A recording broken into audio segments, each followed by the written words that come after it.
You're watching the station that's working for you. Now, WMAR 2 News. I'm Christian Schaefer with your WMAR 2 News update. Investigators are trying to determine the cause of a deadly house fire in Montgomery County that happened overnight.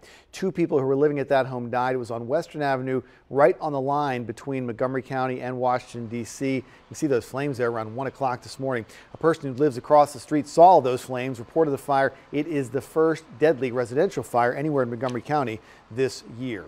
A student at the University of Maryland has died from something called adenovirus. That student's father has identified her as 18-year-old Olivia Paragal, who was a freshman at College Park. Now, the father says she had been battling Crohn's disease previously. She was living on campus. Right now, there have been 5 other students confirmed to have been diagnosed with this disease. Adenovirus is pretty common, and it spreads, and it has starting symptoms ranging from common colds all the way up to pneumonia. And once again, an 18-year-old freshman at the University of Maryland is dead from adenovirus. The search continues for a person who shot that 5-year-old girl in West Baltimore earlier this week. Her name is Amy Hayes. She is still at the hospital recovering.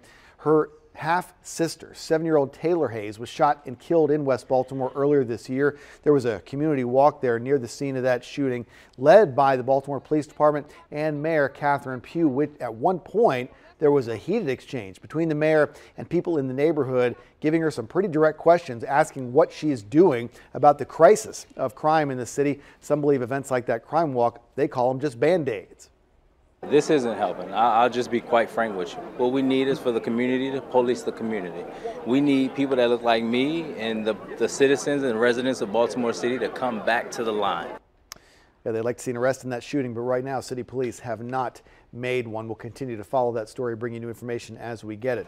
Meantime, volunteers are getting ready for the annual Bee Gaddy Thanksgiving dinner at Patterson Park tomorrow. They're going to start serving dinner at the rec center there in East Baltimore, but they still need a few donations. If you can head out there today, they're asking for hundreds of number 10 cans of yams, green beans, and corn. You can bring them by the Bee Gaddy Foundation on Chester Street or just take them over to Patterson Park. Now we'll send it over to meteorologist Annette Charles.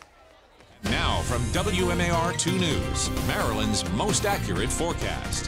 Happy Wednesday on this Wednesday, the biggest travel day of the year. Check out this forecast. Looks pretty good in Maryland. Nice and dry, a cold start to the day. As we go into the evening, staying on the chilly side, we have the sunshine out in the morning time frame, but we'll increase clouds as we go throughout the day as a cold front is going to move through the area. So this is what we can expect. It's still going to be breezy. We will have the coldest air of the season coming in tomorrow. Thanksgiving is tomorrow, and then we do have rain for the weekend. Breezy conditions for today. This is what we're going to work with. Once again, winds gusting up to about 25 miles an hour. We'll do it all over again as we head towards tomorrow. This is what it's going to look like as we're putting the pie in the oven, the turkey in the oven. 32 degrees is going to be the temperature, the high temperature, and we're going to be dealing with a mostly sunny sky. It's going to be bitterly cold. That 32 degrees with the wind tomorrow is going to feel more like the 20s, the teens in spots, especially as we head through the overnight. Today, temperature coming in at 49 degrees. We should be at 54 degrees for this time of the year. So once again, temperature staying below the average. There's that 7-day forecast, and I can't say it enough. It's going to be a very cold Thanksgiving with those winds, and we will have that wind chill, and then we're going to do it all over again for Black Friday, another cold start. Christian? Sounds like a nice day to stay inside with the family, Lynette. You stick with us online at WMAR2news.com for updates on your top stories and breaking news. For news and weather on the go, you can always download the WMAR 2 News app. We've got live radar on there and breaking news alerts sent straight to your phone. Thanks for watching. I'm Christian Schaefer.